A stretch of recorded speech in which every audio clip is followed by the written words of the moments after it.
के इस अंक में हम एक ऐसे रोग पर बात करने जा रहे हैं जो हर किसी वर्ग के लोगों को बहुत ज्यादा परेशान कर रहा है। आज के इस दौर में जॉइंट पेन होना बहुत बड़ी समस्या हो गई है। घुटनों में दर्द होना बहुत ज्यादा तकलीफ का विषय बन गया है। तो आइए शुरू करते हैं इसी विषय पर चर्चा। तो कार्यक्रम को ध्यानपूर्वक देखें, सुने और उसे अपने जहन में उतारने का प्रयास करें। गुरु जी, आज के इस अंक में हम बात करने जा रहे हैं गठिया। एक रोग है जो कि जॉइंट पेन से रिलेटेड होता है, घुटनों में दर्द होना। जैसा कि मैंने अभी शुरुआत में कहा, एक समय था जब बुजुर्गवार व्यक्तियों को ही ये होती थी, लेकिन आज के दौर में देखा जाए बच्चे, बुजुर्ग, जवान, युवा सभी को ये दिक्कत है। आखिर इतने व्यापक स्तर पर इस तरीके की दिक्कत उत्पन्न होने का कारण क्या है? देखिए, गठिया मेन रोग है कि जब आपका वात और पित्त दोनों बिगड़ जाते हैं और खाया पिया आपका ढंग का नहीं है, तो कच्चा रस जाके जो खून के साथ मिलके जहां रुक गया वो अंग सूज जाता है और भयंकर दर्द होता है। जब एक रोग शुरू में है तब तो इसका बहुत आसान इलाज है कि आप 20 ग्राम सौंठ लें पीस करके जी। और 100 ग्राम पानी में उसको ढक्कन देके ऐसे उबालें कि 100 ग्राम का आपके पास 25 ग्राम रहे, 75 ग्राम पानी सूख जाए। अब उस पानी को नीचे उतार के जब 15 से 18 डिग्री गर्म रहे तो उसको पीना है, और 25 ग्राम पीने में भी आपने 15 मिनट लगाने, छोटे छोटे घूंट करके पीना आराम आराम से। और उसके बाद कम से कम 2 घंटे तक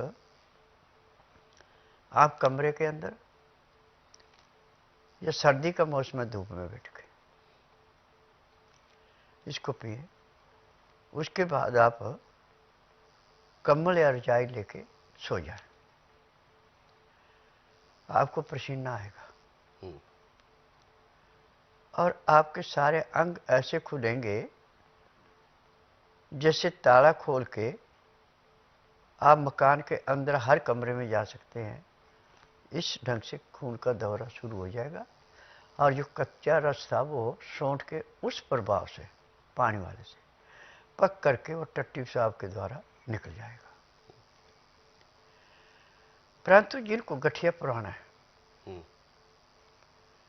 वो बहुत ज़्यादा परेशान करता है। एक तो सबसे पहले गठिए वाले को कब्ज तोड़ो। कब्ज से गठिया होता है, परंतु कब्ज की इतनी 10 बार दवाई ना दो कि उसको और ज़्यादा कमजोरी आ जाए। नॉर्मल पेट साफ, उसके लिए सबसे अच्छा है कि 25 ग्राम सौंठ या अदरक और 25 ग्राम लहसुन पीस के चटनी बना लें। इसके अंदर हरड़, भेड़ा, आंवला, त्रिकुटा बोलते हैं इसको। हरड़ 10 ग्राम, भेड़ा 20 ग्राम, आंवला 40 ग्राम, ये पीस के पाउडर बना के ये भी उसमें मिला दें।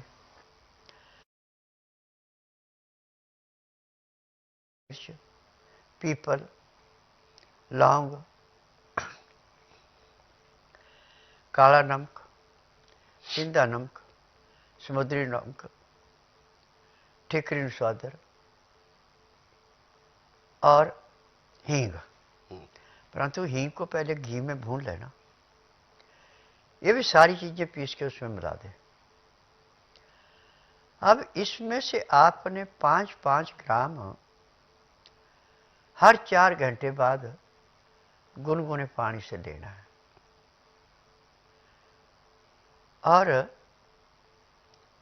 सौंठ को पानी में उबाल करके उस पानी से सिकाई करनी जहां जहां पे आपको भयंकर दर्द सूझना है, और सिकाई करके उसके ऊपर सूती कपड़ा लपेट के आपने आराम करना है।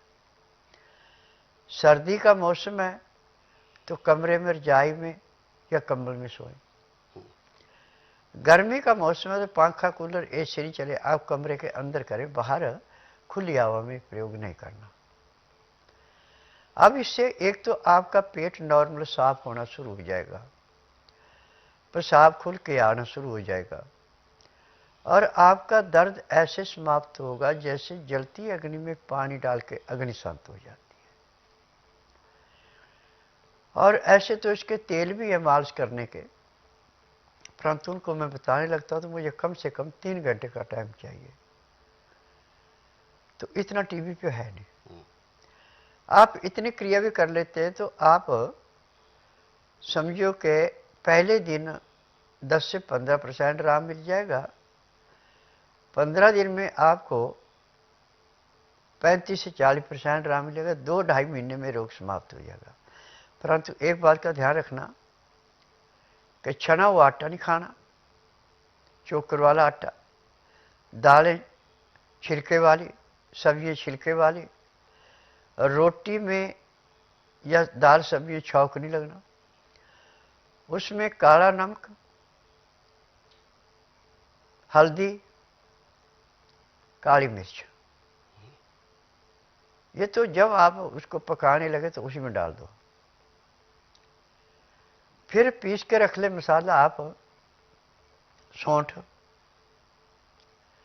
दालचीनी, काली मिर्च, बड़ी इलायची, भुना हुआ जायफल,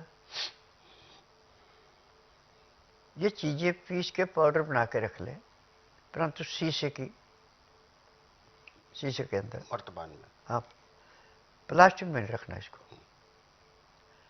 जब खाना लगे तो चुटकी भर इसको डाल लो। और पानी पीना आपने 2 गिलास गर्म पानी को उबाली देके, जब आपका पानी का टेम्परेचर 15 से 18 डिग्री रह जाए तो उसमें लहसुन प्याज अदरक का रस 1-1 चम्मच 2 गिलास पानी में मिलाना और ढक के रख देना।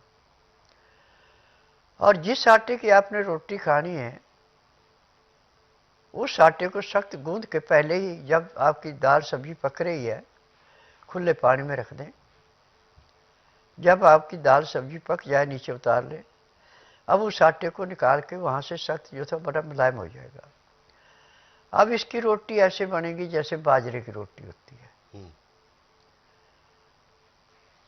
चपाती से थोड़ी मोटी और मक्की की रोटी से थोड़ी पतली। जब रोटी आपकी पक जाए, सिक जाए, तो थाली में डाल के ऊपर से दाल सब्जी जो भी वो डाल दें।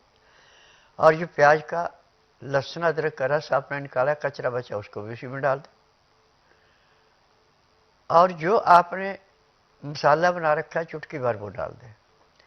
अब रोटी को आप अच्छी तरह मसल के, बल्कि सूप की भांति पीने वाली हो जाए तो और भी अच्छा।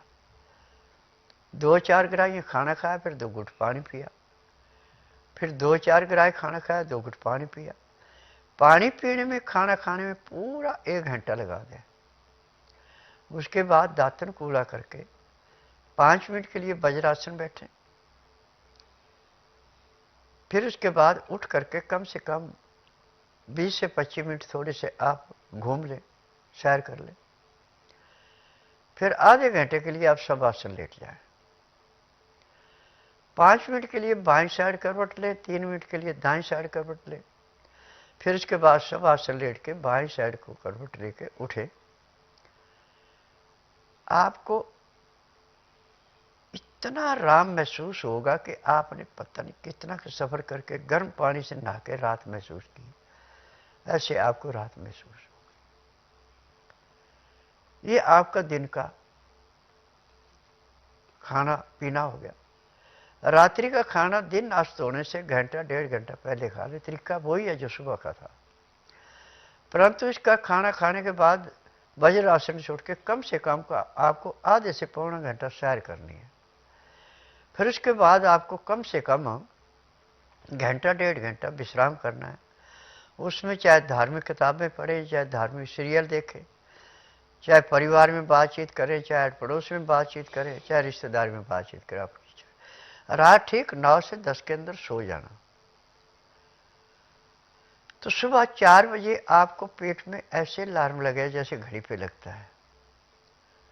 और एकदम आपका पेट ऐसे साफ होगा जैसे सिर्फ बोझा फेंक के आदमी को राहत मिलती है। और इसमें नॉर्मल लैट्रिन आगे 10 नहीं लगेंगे। फिर उसके बाद दातन कूड़ा करके आधा घंटा कपालभाति, 15 मिनट भस्त्री का, 8-10 बार अग्निसार, 15-20 बार विजयी, 25-30 बार भ्रमणी, 1 घंटा लोन विलोन करना अति आवश्यक है।